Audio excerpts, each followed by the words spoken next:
కానీ కొంతమంది ఇతరులు, అన్యులు అల్పమైన ఆశీర్వాదాలు పొందుతుంటే అరే మనం పొందలేకపోతున్నామని అన్య ఆచారాలు కొన్ని క్రైస్తవ్యంలో తీసుకొచ్చి వాస్తులని, జాతకాలని, ఏమండి పేరుకి దేవుని బిడ్డ తాబేలు ఉంగరం పెట్టుకొని తిరుగుతుంటాడు. ఇదేంది నాయన తాబేలు ఉంగరం ఏంది నాయన పెట్టుకుంటే మంచిదంట. ఏం మంచిదంట? తాబేలు మంచిదంట. పేరుకి క్రైస్తవుడు కుబేర కుంజి అని ఇంట్లో పెట్టుకుంటాడు. ఎంతో తెలుసా? 9,999 రూపాయలు మాత్రమే కుబేర కుంజి. ఇది మీ ఇంట్లో ఉంటే ధన సమృద్ధి, ధనాధిపతి కుబేరుడు. కుబేర కుంజి అంటే తాళం చెయ్యి. కాబట్టి కుబేర కుంజి అనేది మీ బీరువాలో పెట్టుకోండి. మీకెందుకు? మీకు కోట్లు వచ్చేస్తే లోకుల సొమ్మంతా మీకే వచ్చిందని ఈ మాటలు చెబితే అబ్బా ఇదేందో బుక్ చేయండి మనకు కూడా.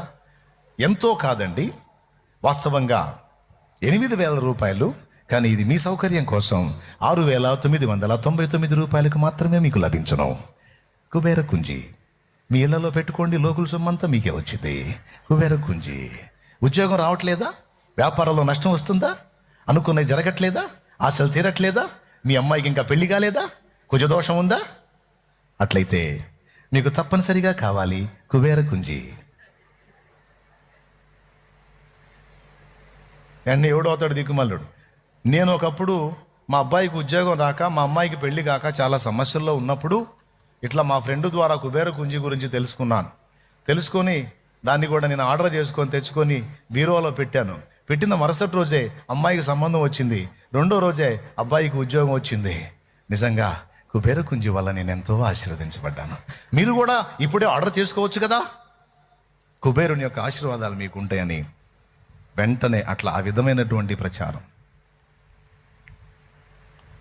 అబ్బాయి మన కూడా ఒకటి బుక్ చేయండి రా. ఎవరు? అన్యులు కాదు. అలాగే ఇప్పుడు అక్కడ మీకు వేసాడు చూడండి, యేసు ప్రభు యంత్రం. చూడు, యేసు ప్రభు యంత్రం గడప కొట్టాలన్నమాట. వాకిలి కొట్టి రోజు దండం పెట్టుకుంటుండాల. చూడు ఎట్లాంటివి కల్పించారో చూడండి. మేము అన్యులుగా ఉన్నప్పుడు ఈ యంత్రాలకు మా ఇంట్లో కొదువే లేదు.